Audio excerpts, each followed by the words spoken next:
Chapter 1, A New Home. Samantha hurried along the city sidewalk with her ice skates slung over her one shoulder. Oh, it was cold! She pulled her hat down over her ears and then rubbed her hands together inside her snug fur muff. The wintry afternoon sky was pink, darkening to purple as she ran up the steps to Uncle Gard and Aunt Cornelia's house. Hello! She called out as she pushed open the heavy door and came into the bright hallway. I'm home. There you are, dear, said Aunt Cornelia. She gave Samantha a hug. I was afraid you froze into the ice. It must have been awfully cold at the skating pond this afternoon. Come sit by the fire and have some tea. That will warm you up. Samantha followed Aunt Cornelia into the cozy parlor. She sat by the fire and held her stiff hands up to the glow to melt the coldness away. This was Samantha's favorite time of the day now that she lived in New York City with Uncle Gard and Aunt Cornelia. Every afternoon, as dust settled over the city, Samantha and Aunt Cornelia shared a pot of tea and chatted while they waited for Uncle Gard to come home from his office. This afternoon, Samantha noticed a big box on the tea table, but a silky pink ribbon was slipping out from under the lid.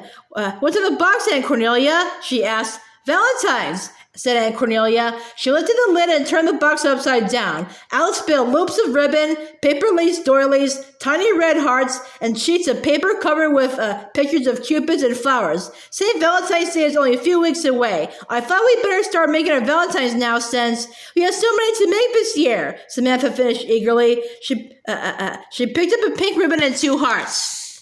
My first Valentine will be for Grandmary and the Admiral, the newlyweds, smiled Aunt Cornelia. I'll make 2 hearts joined together, said Samantha. That seems right for people who just got married, doesn't it? Yes, indeed, said Aunt Cornelia. She began cutting out pictures of cupids.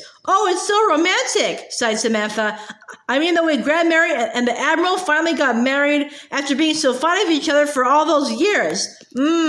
Agreed Aunt Cornelia. I'm sure they're happy, sailing around the world on the Admiral's yacht, said Samantha. I do miss them both just terribly, but I'm glad I live here with you and Uncle Gard. We're glad too, smiled Aunt Cornelia. Just then, the parlor door opened. Begging your pardon, madam, a cool voice interrupted. It was Gertrude, the housekeeper. She was carrying the tea tray. Samantha sat up a little straighter. Gertrude always made her feel as if she had done something wrong. Now Gertrude looked down her long nose at the messy tea table covered with bits of ribbon and paper. And where shall I place the tray, madam? She asked Aunt Cornelia. Oh, anywhere will do, said Aunt Cornelia. She didn't look up. She was busy pasting cupids onto paper lace doilies. Gertrude didn't move. Just put it on Samantha's stool by the fire, Gertrude, said Aunt Cornelia. Sam can sit on the floor. The floor, madam? Sniffed Gertrude. Yes, said Aunt Cornelia. And Gertrude, would you mix up another batch of flour paste for us, please? We've used up this jar. She handed Gertrude a sticky jar of paste. If Aunt Cornelia had handed her a pail of snakes and hobtoads, Gertrude could not have looked more disgusted. She held the paste jar with the very tips of her fingers as she left the room.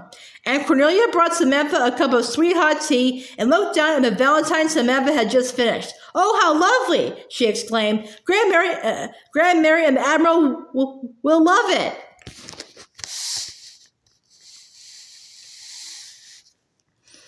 Oh, how lovely, Aunt Cornelia exclaimed. Grandmary and the Admiral will love it. Samantha set the valentine carefully on a corner of the table. Now I'll make one for Nellie, she said. This one really has to be especially pretty because Nellie is my very best friend in Mount Bedford. You miss her a lot, don't you? Said Aunt Cornelia. Yes, said Samantha, and I worry about her too. She has to work very hard at Mrs. Van Sickland's, and she's not very strong. Aunt Cornelia sighed. But Nellie is better off there than she would be here in the city. I know, said Samantha. When Nellie lived in the city before, she worked at a terrible, dangerous factory. It was horrible. At least Nellie had a loving family to go home to, said Aunt Cornelia. Lots of children who work in those factories are orphans. The lucky ones live in orphanages. The others live on the streets. Samantha shivered. She had seen many poor, raggedy children in the city. She was glad Nellie was staying with her family in Mount Bedford, even if she was far away. Maybe if we could if we could make Valentine cookies and send them to Nellie, said Samantha. What a good idea, said Aunt Cornelia. We'll make cookies for Nellie and Agnes and Agatha and Uncle Gard, added Samantha. It'll be a surprise for him. A surprise? Uncle Gard poked just his head into the parlor. Are my two best girls planning a surprise for me? Well, I got a surprise too, he said. He reached into the pocket of his coat and handed Samantha a postcard and a letter. Ooh, look, said Samantha. It's a postcard from Grand Mary and the Admiral. She read aloud Grand Mary's elegant spidery script.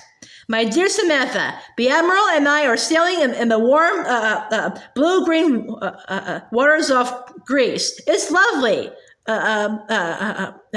We're very happy, but we do miss our dear girl. Please give our love to your Uncle Gardner and Aunt Cornelia.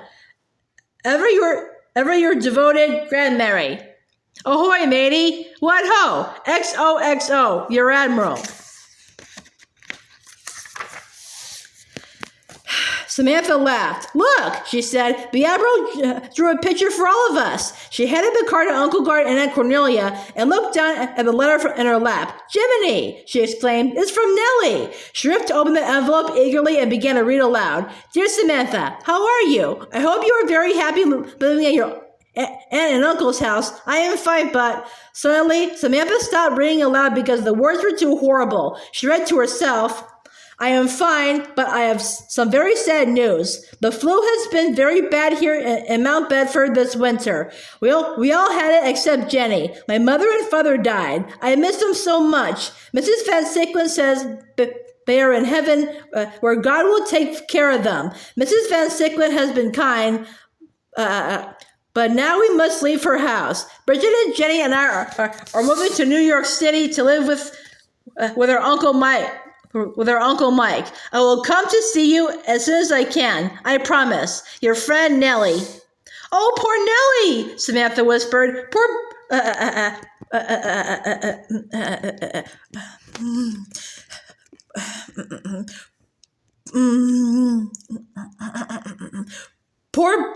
Poor Bridget and Jenny. What is it, Samantha? Aunt Cornelia asked. Samantha couldn't talk. She was too afraid she would cry. She handed the letter to Aunt Cornelia. Aunt Cornelia and Uncle Gard read it together. When they finished, Uncle Gard picked Samantha up and held her in his lap. Aunt Cornelia took both her hands. Sometimes, Aunt Cornelia said in a soft, slow voice, sometimes it's very hard to understand why such sad things happen to good people we love. Nellie and her sisters are very young to be without their parents, but they have their uncle, and I'm sure he will take care of them. Uncle Gard cleared his throat. Samantha knew he and Aunt Cornelia were both just as sad as she was. Nellie and her little sisters will be in New York, Sam. They won't be far away anymore, he said. We'll be able to see them and be sure they're all right. Isn't that so, Cornelia? Aunt Cornelia didn't answer, but she squeezed Samantha's hands. Nellie says she'll come to see me when she gets to New York, Samantha said. It was the one good thing in the middle of the sadness, like one candle in a big dark room. Nellie promised to come, so I know she will. Oh, I hope she comes soon.